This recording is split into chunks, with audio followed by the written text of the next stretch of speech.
أعوذ بالله من الشيطان الرجيم. بسم الله الرحمن الرحيم. يا أيها الذين آمنوا أوفوا بالعقود. أحلت لكم بهيمة الأنعام إلا ما يتلى عليكم غير محل الصيد وأنتم حرم. إن الله يحكم ما يريد. يا أيها الذين آمنوا لا تحلوا شعائر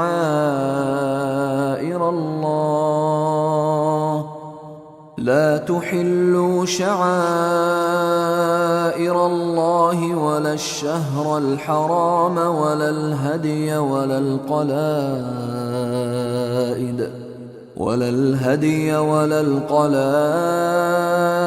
ولا آمين البيت الحرام يبتغون فضلا من ربهم ورضوانا. وإذا حللتم فاصطادوا ولا يجرمنكم شنآن قوم أن صدوكم عن المسجد الحرام أن تعتدوا.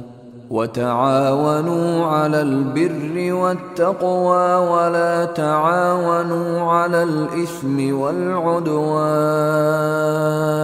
واتقوا الله إن الله شديد العقاب. حرمت عليكم الميتة والدم ولحم الخنزير وما أهل لغير الله به والمنخنقة والموقوذة والمتردية والنطيحة وما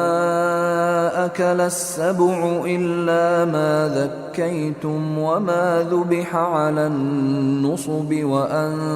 تستقسموا بالأزلام ذلكم فسق. اليوم يئس الذين كفروا من دينكم فلا تخشوهم واخشون. اليوم أكملت لكم دينكم وأتممت عليكم نعمتي ورضيت لكم الإسلام دينا. فمن اضطر في مخمصة غير متجانف لإثم فإن الله غفور رحيم. يسألونك ماذا أحل لهم قل أحل لكم الطيبات وما علمتم من الجوارح مكلبين تعلمونهن مما علمكم الله فكلوا مما أمسكن عليكم واذكروا اسم الله عليه واتقوا الله إن الله سريع الحساب. اليوم أحل لكم الطيبات وطعام الذين أوتوا الكتاب حل لكم وطعامكم حل لهم. والمحصنات من المؤمنات والمحصنات من الذين أوتوا الكتاب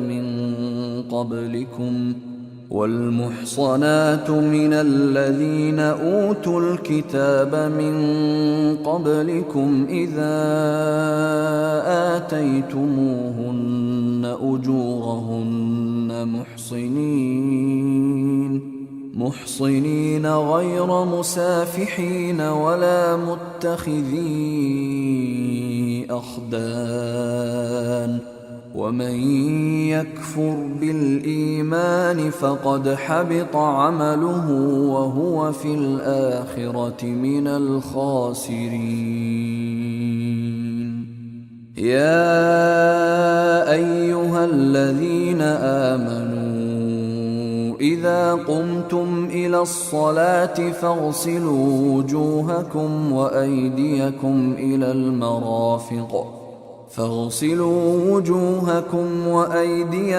إلى المرافق وامسحوا برؤوسكم وأرجلكم إلى الكعبين، وإن كنتم جنبا فاطهروا، وإن كنتم مرضى أو على سفر أو جاء أحد منكم من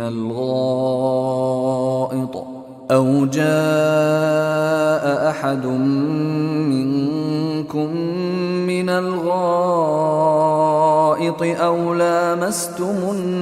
النساء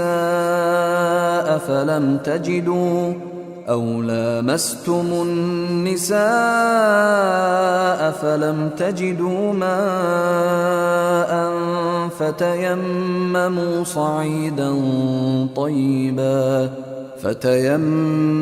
صعيدا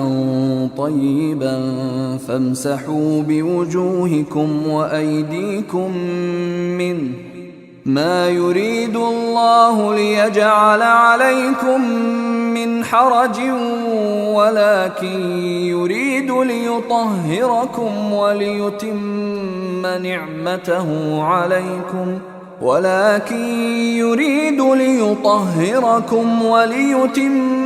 نعمته عليكم لعلكم تشكرون. واذكروا نعمة الله عليكم وميثاقه الذي واثقكم به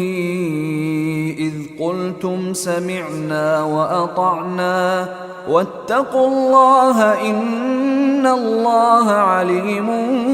بذات الصدور. يا أيها الذين آمنوا كونوا قوامين لله شهداء بالقسط ولا يجرمنكم شنآن قوم على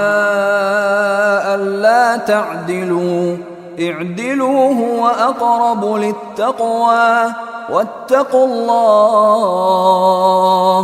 إن الله خبير بما تعملون. وعد الله الذين آمنوا وعملوا الصالحات لهم مغفرة وأجر عظيم، والذين كفروا وكذبوا بآياتنا أولئك أصحاب الجحيم. يا أيها الذين آمنوا اذكروا نعمة الله عليكم إذ هم قوم أن يبسطوا إليكم أيديهم فكف أيديهم عنكم واتقوا الله وعلى الله فليتوكل المؤمنون. ولقد أخذ الله ميثاق بني إسرائيل وبعثنا منهم 12 نقيبا وقال الله إني معكم لئن أقمتم الصلاة وآتيتم الزكاة وآمنتم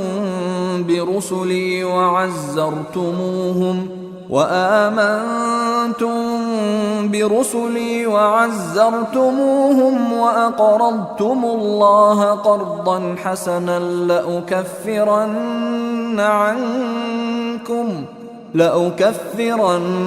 عنكم سيئاتكم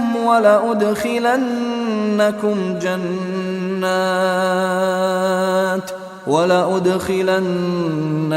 جنات تجري من تحتها الأنهار فمن كفر بعد ذلك منكم فقد ضل سواء السبيل. فبما نقضهم ميثاقهم لعناهم وجعلنا قلوبهم قاسية يحرفون الكلم عن مواضعه ونسوا حظا مما ذكروا به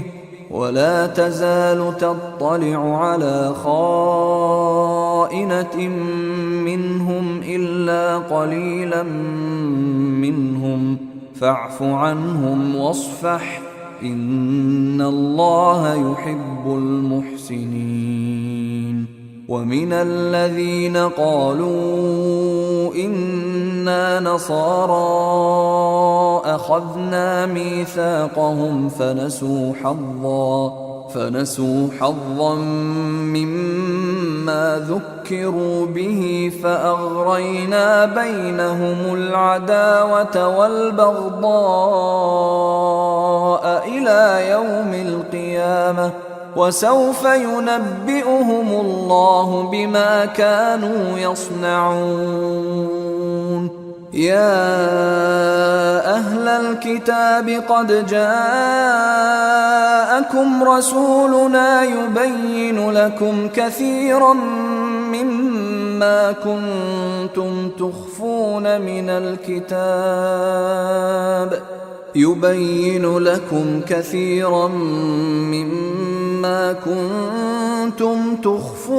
من الكتاب ويعفو عن كثير. قد جاءكم من الله نور وكتاب مبين يهدي به الله من اتبع رضوانه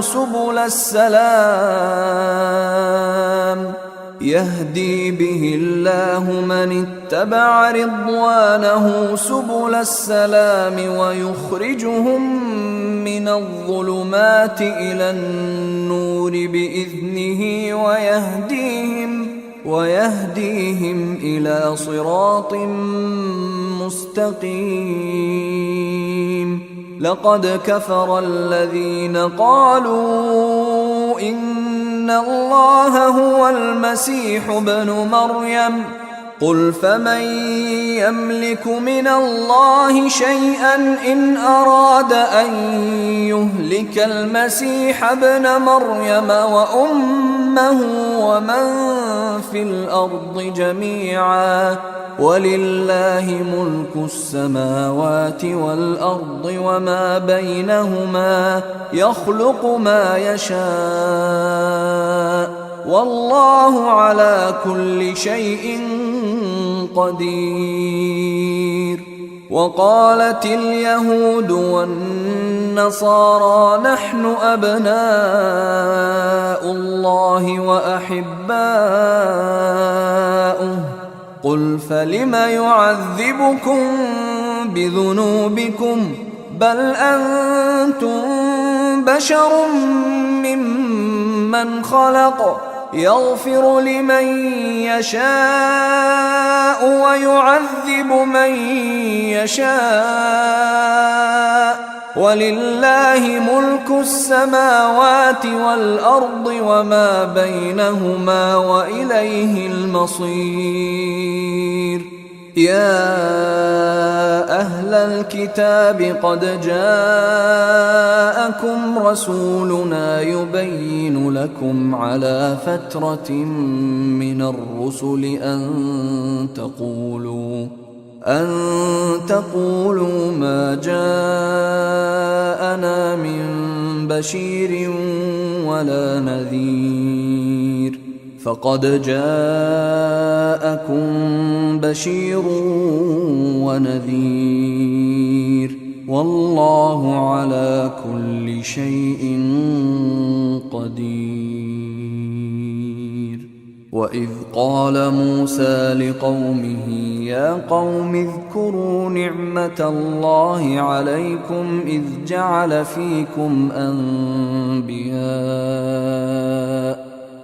جعل فيكم أنبياء وجعلكم ملوكا وآتاكم ما لم يؤت أحدا من العالمين يا قوم ادخلوا الأرض المقدسة التي كتب الله لكم ولا ترتدوا على أدباركم فتنقلبوا خاسرين قالوا يا موسى إن فيها قوما جبارين وإنا لن ندخلها حتى يخرجوا منها فإن يخرجوا منها فإنا داخلون قال رجلان من الذين يخافون أنعم الله عليهم ادخلوا عليهم الباب فإذا دخلتموه فإنكم غالبون وعلى الله فتوكلوا إن كنتم مؤمنين قالوا يا موسى إنا لن ندخلها أبدا ما داموا فيها فاذهب أنت وربك فقاتلا إنا هاهنا قاعدون قال رب إني لا أملك إلا نفسي وأخي فافرق بيننا وبين القوم الفاسقين قال فإنها محرمة عليهم 40 سنة يتيهون في الأرض فلا تأس على القوم الفاسقين واتل عليهم نبأ ابني آدم بالحق إذ قربا قربانا فتقبل من أحدهما ولم يتقبل من الآخر قال لأقتلنك قال إنما يتقبل الله من المتقين لئن بسطت إلي يدك لتقتلني ما أنا بباسط يدي إليك لأقتلك إني أخاف الله رب العالمين إني أريد أن تبوء بإثمي وإثمك فتكون من أصحاب النار وذلك جزاء الظالمين فطوعت له نفسه قتل أخيه فقتله فأصبح من الخاسرين فبعث الله غرابا يبحث في الأرض ليريه كيف يواري سوءة أخيه قال يا ويلتى أعجزت أن أكون مثل هذا الغراب فأواري سوءة أخي فأصبح من النادمين من أجل ذلك كتبنا على بني إسرائيل أنه من قتل نفسا بغير نفس أو فساد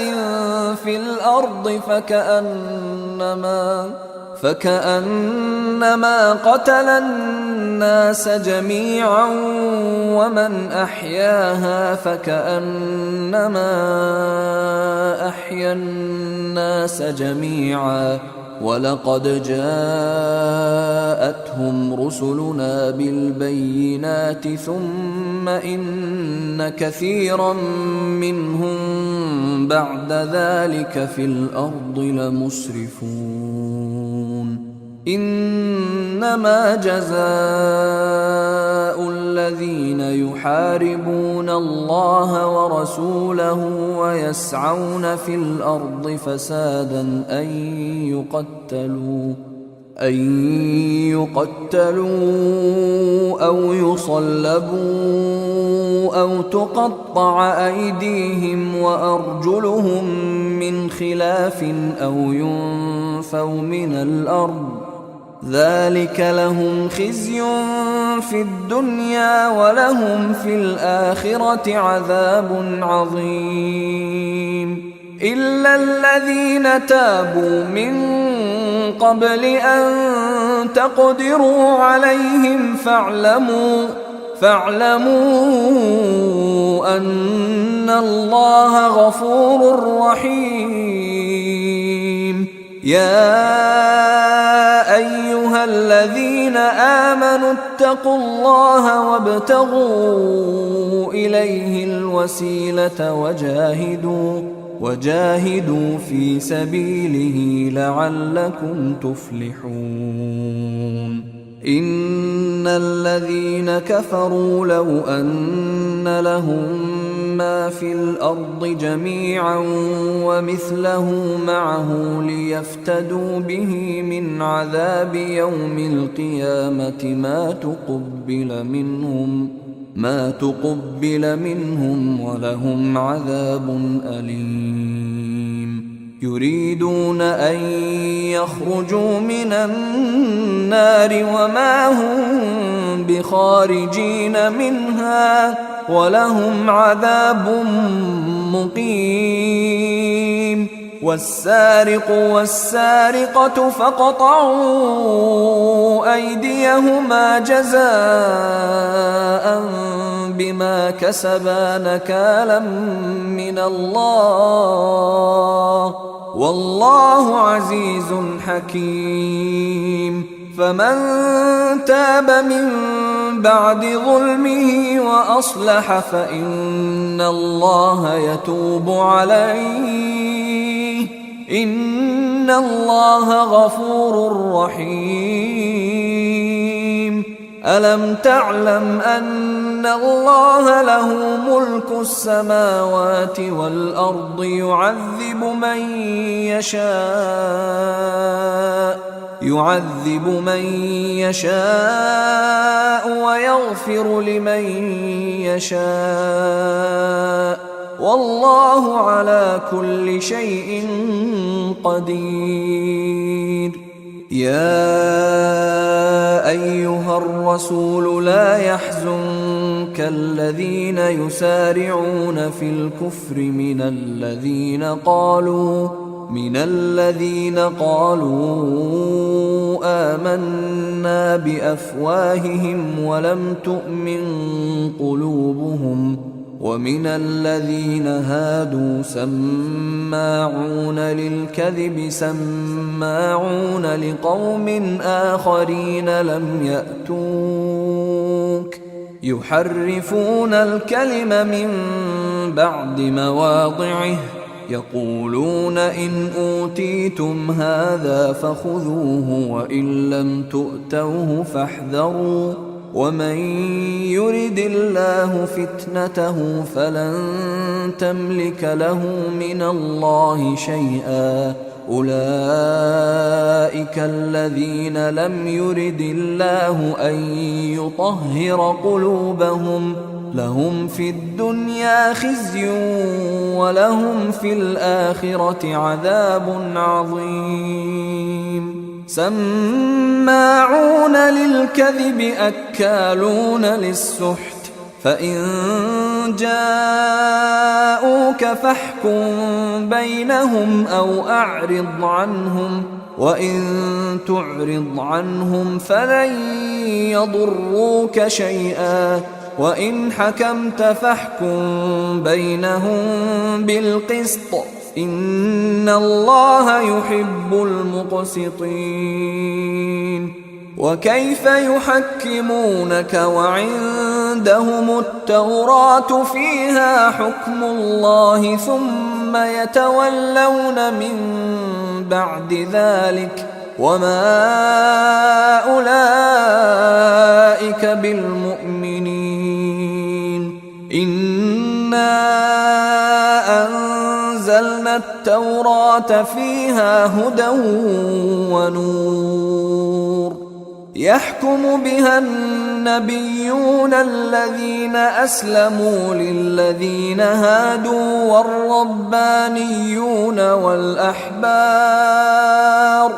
والربانيون والأحبار بما استحفظوا من كتاب الله وكانوا عليه شهداء. فلا تخشوا الناس واخشوني ولا تشتروا بآياتي ثمنا قليلا، ومن لم يحكم بما أنزل الله فأولئك هم الكافرون. وكتبنا عليهم فيها أن النفس بالنفس والعين بالعين والأنف بالأنف والأذن بالأذن والسن بالسن والجروح قصاص، فمن تصدق به فهو كفارة له، ومن لم يحكم بما أنزل الله فأولئك هم الظالمون. وقفينا على آثارهم بعيسى ابن مريم مصدقا لما بين يديه من التوراة، وآتيناه الإنجيل فيه هدى ونور ومصدقا لما بين يديه من التوراة وهدى وموعظة للمتقين. وليحكم أهل الإنجيل بما أنزل الله فيه، ومن لم يحكم بما أنزل الله فأولئك هم الفاسقون. وأنزلنا إليك الكتاب بالحق مصدقا لما بين يديه من الكتاب ومهيمنا عليه، فاحكم بينهم بما أنزل الله، ولا تتبع أهواءهم عما جاءك من الحق، لكل جعلنا منكم شرعة ومنهاجا، ولو شاء الله لجعلكم أمة واحدة ولكن ليبلوكم فيما آتاكم، فاستبقوا الخيرات،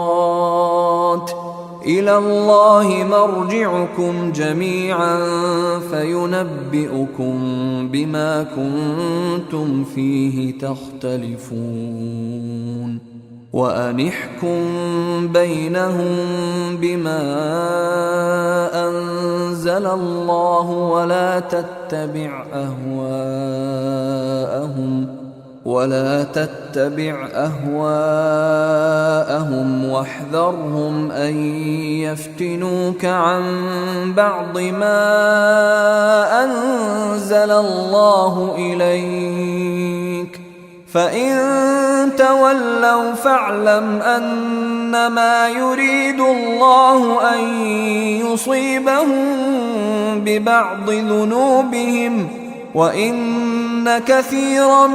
من الناس لفاسقون.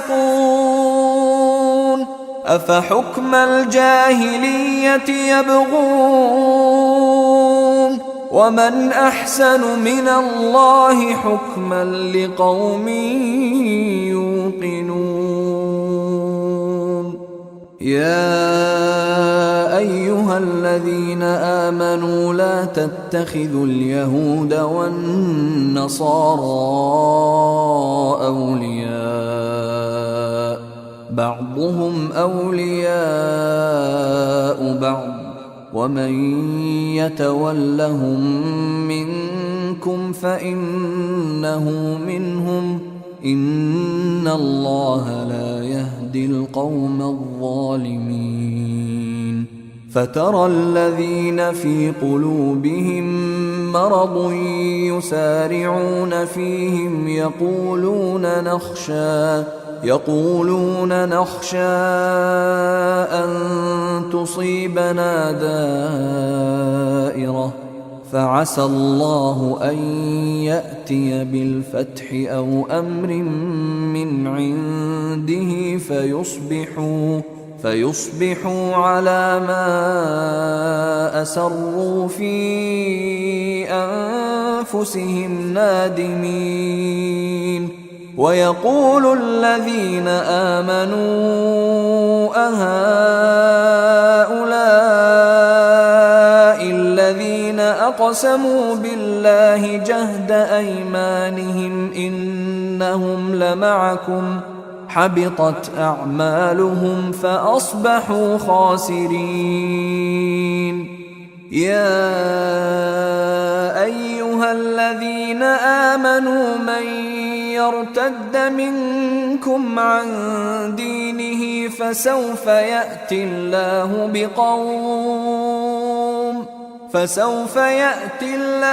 بقوم يحبهم ويحبونه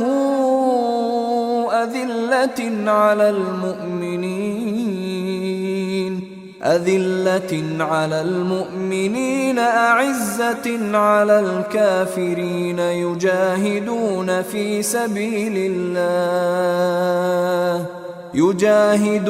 في سبيل الله ولا يخافون لومة لائم ذلك فضل الله يؤتيه من يشاء والله واسع عليم. إنما وليكم الله ورسوله والذين آمنوا الذين يقيمون الصلاة ويؤتون الزكاة وهم راكعون. ومن يتول الله ورسوله والذين آمنوا فإن حزب الله هم الغالبون. يا أيها الذين آمنوا لا تتخذوا الذين اتخذوا دينكم هزوا ولعبا من الذين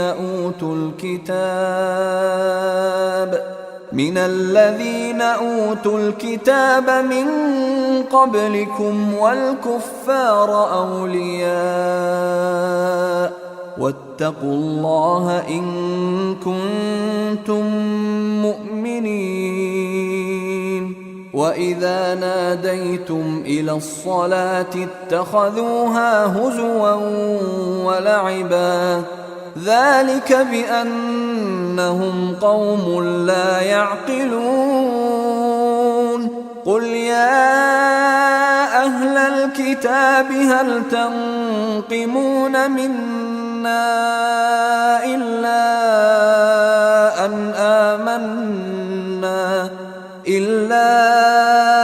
أن آمنا بالله وما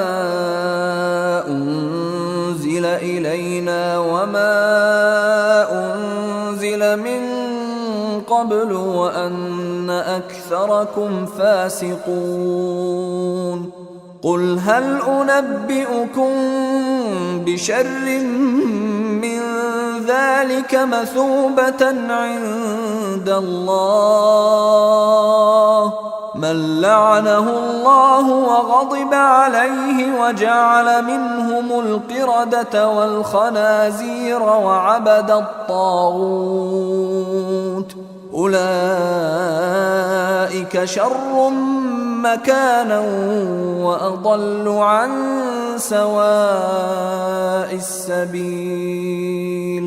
وإذا جاءوكم قالوا آمنا وقد دخلوا بالكفر وهم قد خرجوا به والله أعلم بما كانوا يكتمون وترى كثيرا منهم يسارعون في الإثم والعدوان وأكلهم السحت لبئس ما كانوا يعملون لولا ينهاهم الربانيون والأحبار عن قولهم الإثم وأكلهم السحت لبئس ما كانوا يصنعون وقالت اليهود يد الله مغلولة غلت أيديهم ولعنوا بما قالوا بل يداه مبسوطتان ينفق كيف يشاء وليزيدن كثيرا منهم ما أنزل إليك من ربك طغيانا وكفرا وألقينا بينهم العداوة والبغضاء إلى يوم القيامة كلما أوقدوا نارا للحرب أطفأها الله ويسعون في الأرض فسادا والله لا يحب المفسدين ولو أن أهل الكتاب آمنوا واتقوا لكفرنا عنهم سيئاتهم ولأدخلناهم جنات النعيم ولو أنهم أقاموا التوراة والإنجيل وما أنزل إليهم من ربهم لأكلوا من فوقهم ومن تحت أرجلهم منهم أمة مقتصدة وكثير منهم ساء ما يعملون يا أيها الرسول بلغ ما أنزل إليك من ربك وإن لم تفعل فما بلغت رسالته والله يعصمك من الناس إن الله لا يهدي القوم الكافرين قل يا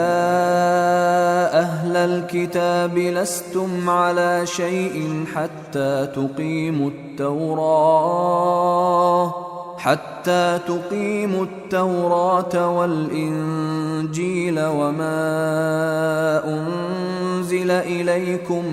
من ربكم وليزيدن كثيرا منهم ما أنزل إليك من ربك طغيانا وكفرا فلا تأس على القوم الكافرين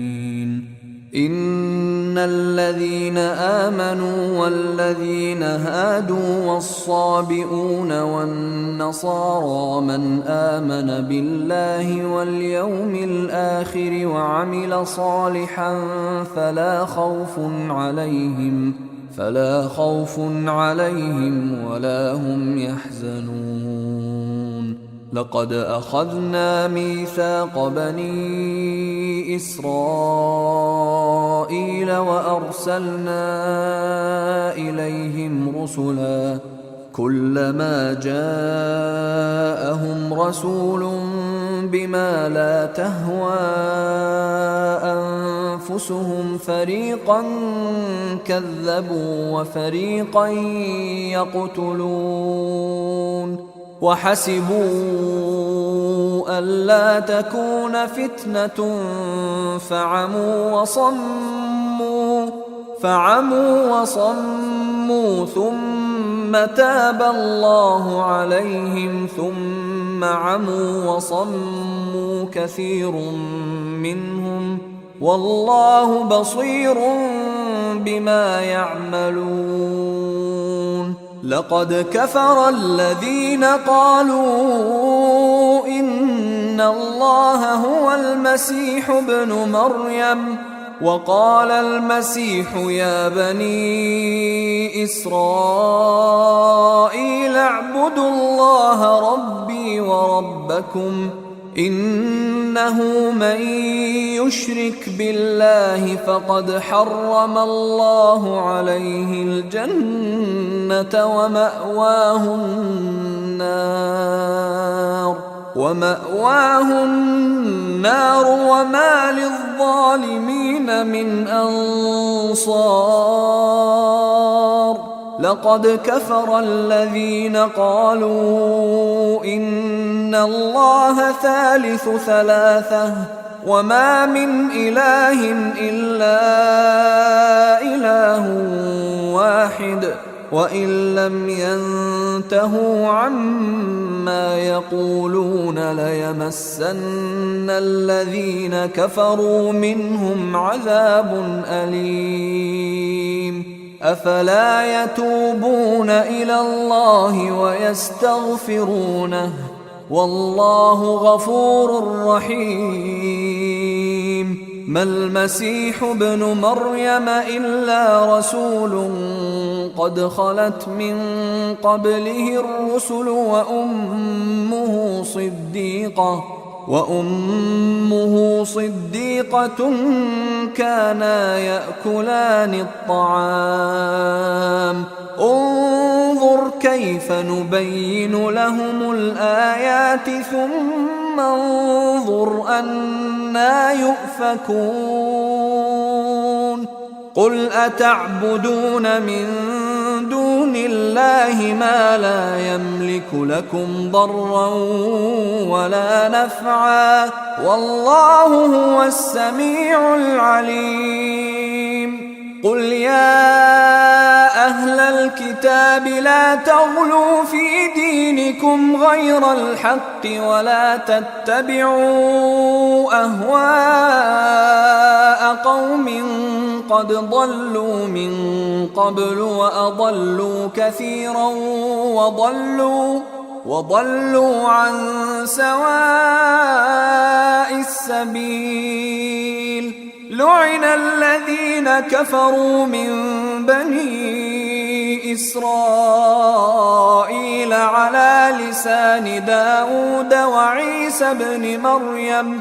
ذلك بما عصوا وكانوا يعتدون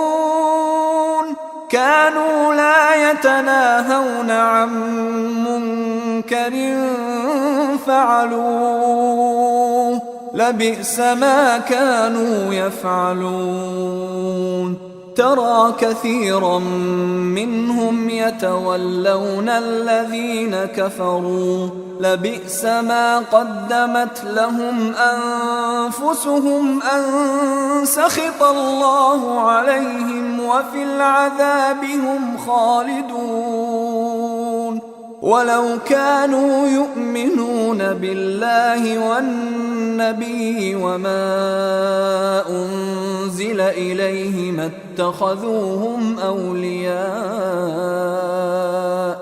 اتخذوهم أولياء ولكن كثيرا منهم فاسقون لتجدن أشد الناس عداوة للذين آمنوا اليهود والذين أشركوا ولتجدن أقربهم مودة للذين آمنوا الذين قالوا إنا نصارى ذلك بأن منهم قسيسين ورهبانا وأنهم لا يستكبرون وإذا سمعوا ما أنزل إلى الرسول ترى أعينهم تفيض من الدمع مما عرفوا من الحق يقولون ربنا آمنا فاكتبنا مع الشاهدين وما لنا لا نؤمن بالله وما جاءنا من الحق ونطمع أن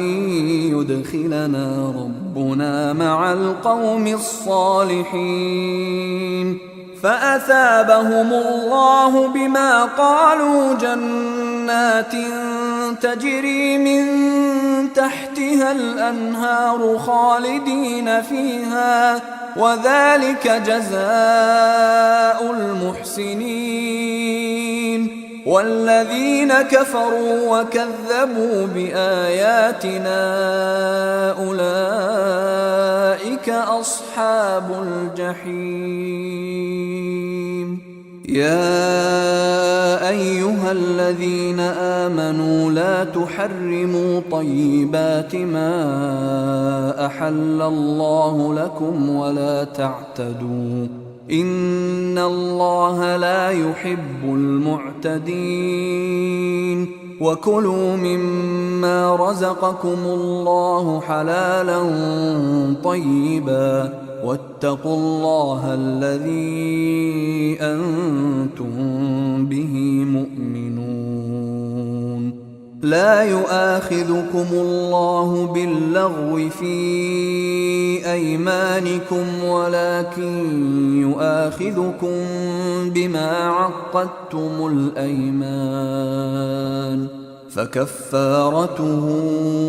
إطعام 10 مساكين من أوسط ما تطعمون أهليكم أو كسوتهم أو تحرير رقبة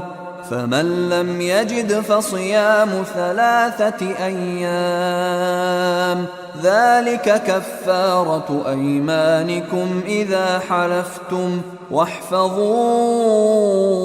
أيمانكم كذلك يبين الله لكم آياته لعلكم تشكرون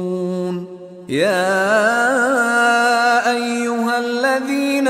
آمنوا إنما الخمر والميسر والأنصاب والأزلام رجس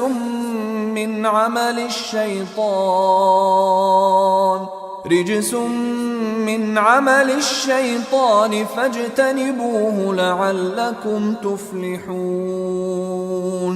إنما يريد الشيطان أن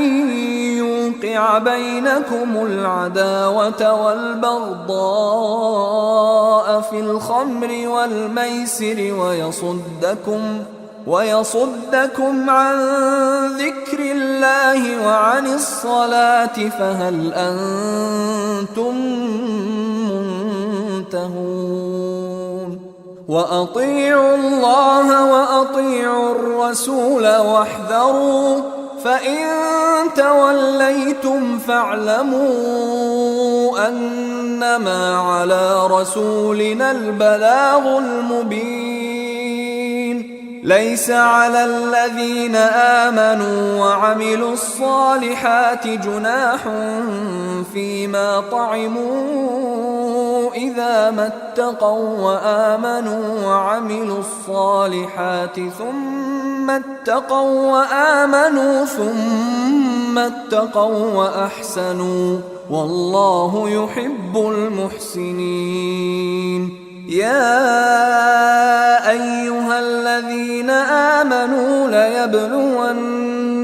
الله بشيء من الصيد تناله أيديكم ورماحكم ليعلم الله من يخافه بالغيب، فمن اعتدى بعد ذلك فله عذاب أليم. يا أيها الذين آمنوا لا تقتلوا الصيد وأنتم حرم، ومن قتله منكم متعمدا فجزاء مثل ما قتل من النعم يحكم به ذوى عدل منكم هديا بالغ الكعبة أو كفارة طعام مساكين أو عدل ذلك صياما ليذوق وبال أمره،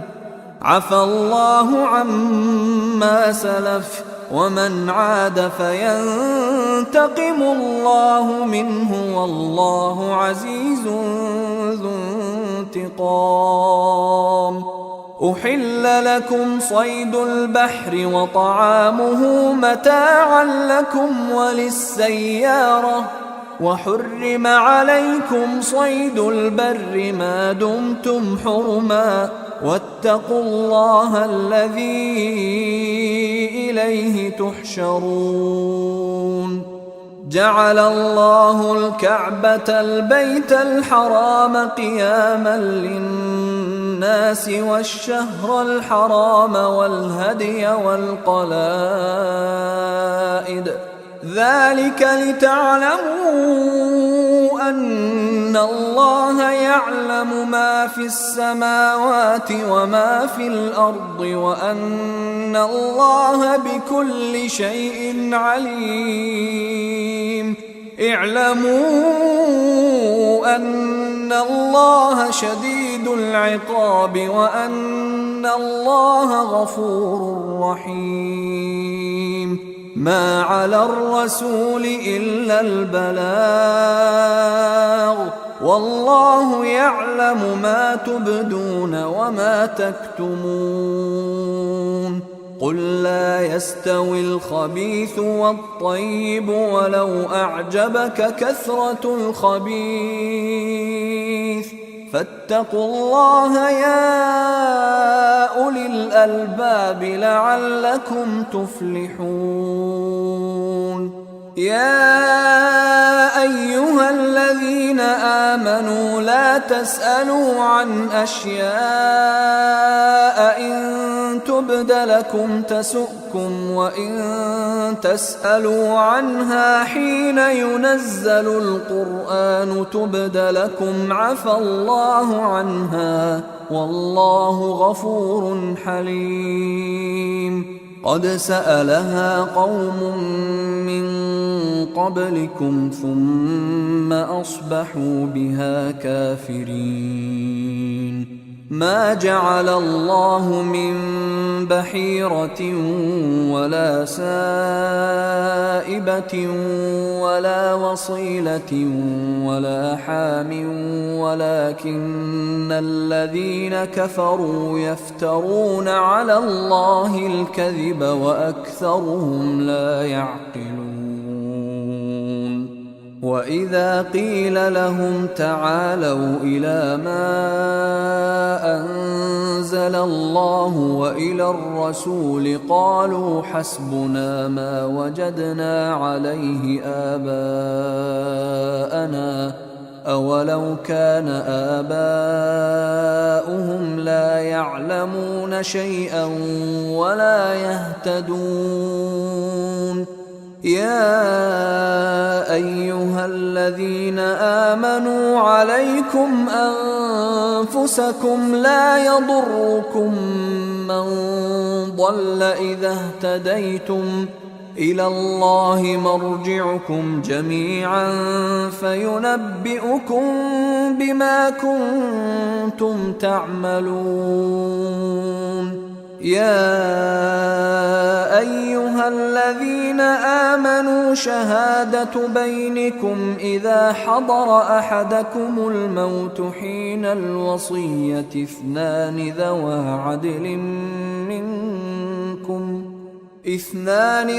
عدل منكم أو آخران من غيركم إن أنتم ضربتم في الأرض فأصابتكم مصيبة الموت تحبسونهما من بعد الصلاة فيقسمان بالله إن ارتبتم لا نشتري به ثمنا ولو كان ذا قربى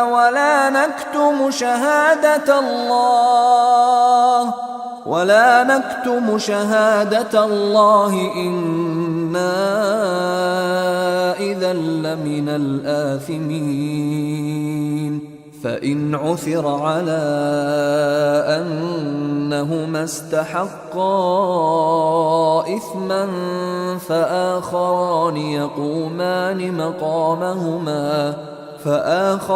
يقومان مقامهما من الذين استحق عليهم الأوليان فيقسمان بالله لشهادتنا أحق من شهادتهما وما اعتدينا إنا إذا لمن الظالمين. ذلك أدنى أن يأتوا بالشهادة على وجهها أو يخافوا أن ترد أيمان بعد أيمانهم واتقوا الله واسمعوا والله لا يهدي القوم الفاسقين. يوم يجمع الله الرسل فيقول ماذا أجبتم قالوا لا علم لنا إنك أنت علام الغيوب. إذ قال الله يا عيسى ابن مريم اذكر نعمتي عليك وعلى والدتك إذ أيدتك بروح القدس تكلم الناس في المهد وكهلا وإذ علمتك الكتاب والحكمة والتوراة والإنجيل وإذ تخلق من الطين كهيئة الطير بإذني فتنفخ فيها فتكون طيرا بإذني وتبرئ الأكمه والأبرص بإذني وإذ تخرج الموتى بإذني وإذ كففت بني إسرائيل عنك إذ جئتهم بالبينات فقال الذين كفروا منهم إن هذا إلا سحر مبين. وإذ أوحيت إلى الحواريين أن آمنوا بي وبرسولي قالوا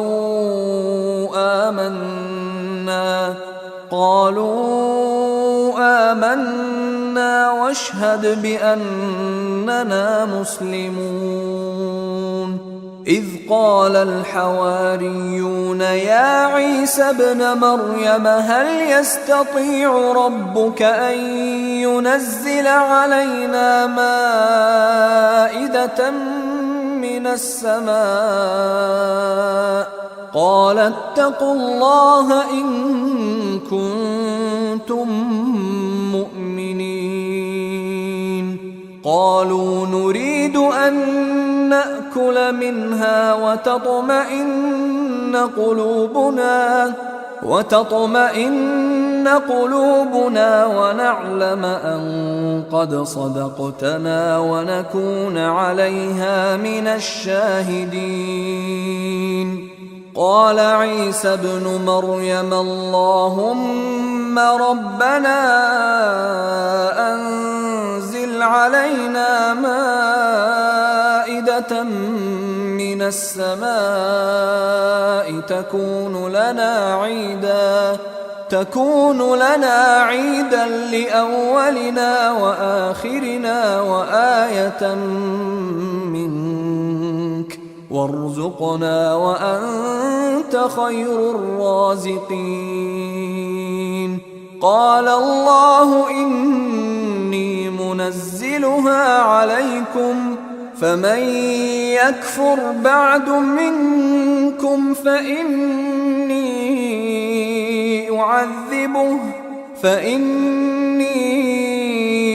أعذبه عذابا لا أعذبه أحدا من العالمين.